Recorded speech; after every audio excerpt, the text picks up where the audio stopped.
Sanibonani molweni ninamkela kweSCTV ngesiXhosa. uDeliwe ke usesesibhedlele uMbambo uye khona uyombona behamba noKhuzwayo kodwa uKhuzwayo ubuye yedwa. Umuntu obeshiyeke ekhaya ke nguSamke egade abantwana ngoba uVeliphi bezoya emsebenzini wamgadela ke nomanqoba wakhe ongaphilanga. So uyabuya kuKhuzwayo. uKhuzwayo xa sebuya ubuya ke esithi uDeliwe kuthiwa une-pneumonia ngoba kuthiwa unamanzi emaphashini. So uVeliphi ke uthi ke akanandaba nomnina kwenzekani kuye kodwa ke Sangweni yena uworried uthi akakwazi uVeliphi uthetha ngohlobo athetha ngalo because lo ngumama wabo ekugqibeleni.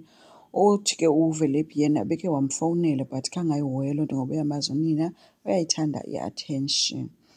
So uKwenzo noVusi ke guys bona base-restaurant bayatya, then uKwenzo angenelelwe yimessage. Hleke kube mnandi ke besesithi uVusi yo uSibongile uyakonwabisa besesithi komnye ngebhadi ke akunguye uSibongile ke lo. Abesebuza ke ngoku uVusi bayibo xa ngobhadi nomana athi no nguThabile. Athi omnye hayibo uThabile sekusendela ii-messages ezikwenza uhleke ngolu hlobo. Hayi ke besesithi omnye no usenje uyayisenda nje zeframe besesithi ke uKwenza ubalisela uVusi into yoba ndifuna ukubalisela into ephantse yenzeka izolo siphantse sancamisana noThabile. Yho uVusi besesithi yho yibona xa usithi niphantse nancamisana icacile uba ininzi into enisazoyenza noba yi-2 kodwa kuze ungalibali into yoba wena udlule ezintweni ezininzi kodwa ke njengangoku udlala ngomlilo. Wathi ke yiyeke le nto uyicingayo.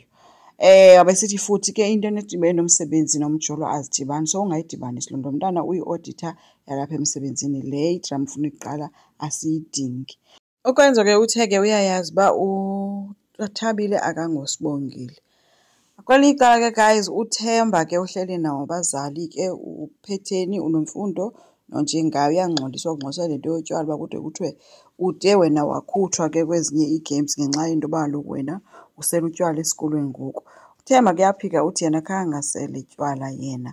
Wenzeni ke yena ke uhappy ke guys ukrobile phaa phezulu ujongile uyabona uba uyangxoliswa ubhutana ithi nguye lo bemgalele utywala kwii-energy drinks zakhe and uThemba yena umile into yobesele i-energy drink angasele itywala.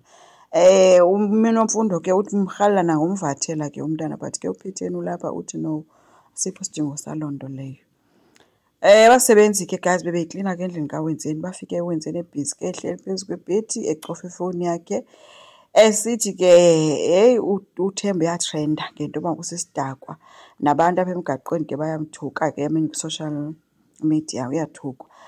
Hayi ke abasebenzi bamxelele ke uWenzeni uba uThemba ngumntana ohloniphayo soze ade enze loo nto. uWenzeni uthi abantu into abayihoyileyo apha bahoye nje into yoba uThemba yena akahoywanga noba uziva kanjani. Nangoku uKwenzo eofisini noThabile ke guys ubhizi ukhangela ifayile. Thabile ke ngento zomkhangelisa loo fayile ayifunayo ayifumane ke uThabile kuqala athi ke uKwenzo esajonge leyo ke uThabile athi khona nye ayifunayo ifayile ye-financials yango-2022 ifuna kutatakhe besesithi uKwenzo hayi ngathi ndiyayazi uba ahambe uKwenzo amjongela abuye naye azomnika. Hayi ke usisters abesebambe le fayile athi ingathi sobayi-2 siyifumene into esiyifunayo. Nangoku ke sanesondela kuKwenzo wambamba wamncamisa bayancamisana ke noKwenzo waresponda bobayi-2. uKwenzo kwanguye kuye wayibhreyikha loo nto leyo ke sithi uyaxolisa yena unomti. uThabile ke uyawasuka xa uKwenzo sithi ke uya-understanda.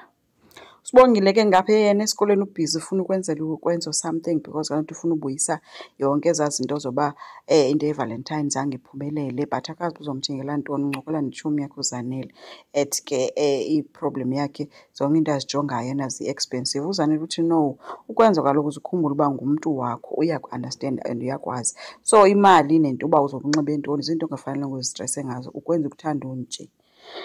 uNeli ngapha yena ubhaqa utywala guys etshayela phantsi kwebhedi kaWenzeni and yiniphu leyana so seyigalelwe ke vele enye uyambuza uba Wenzeni usela utywala uthi omnye hayi uba ndisela utywala qala ndimbuyisele bese ibuyisa ingqondo ke uNeli sithi nguwe lo ugalele utywala ulo mntana uThemba. Wambuza uba igazi lakho Wenzeni uyenza kanjani loo nto. uWenzeni ke wathi noba ungahambi uyondixelela xa isithi omnye yenza ukuxelela uMedem. Wathi hamba uyomxelela uMedem nam ndizamxelela into yoba wena noMkhize nenza izinto apha kwakhe nibhizi emzini wakhe. So asazi ke noba uzayithetha uNeli noba akazuyithetha na.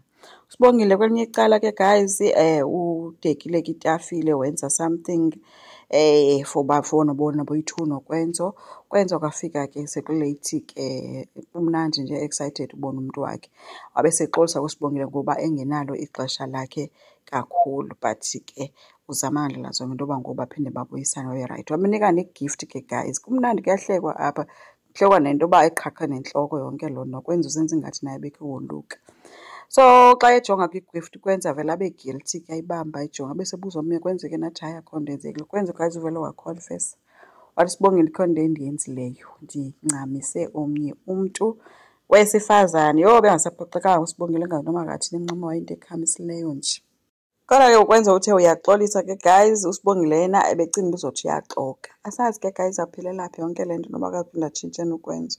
Enkosi, ngicela siqhubeke subscribe, silike, singakhomenta futhi. Bye.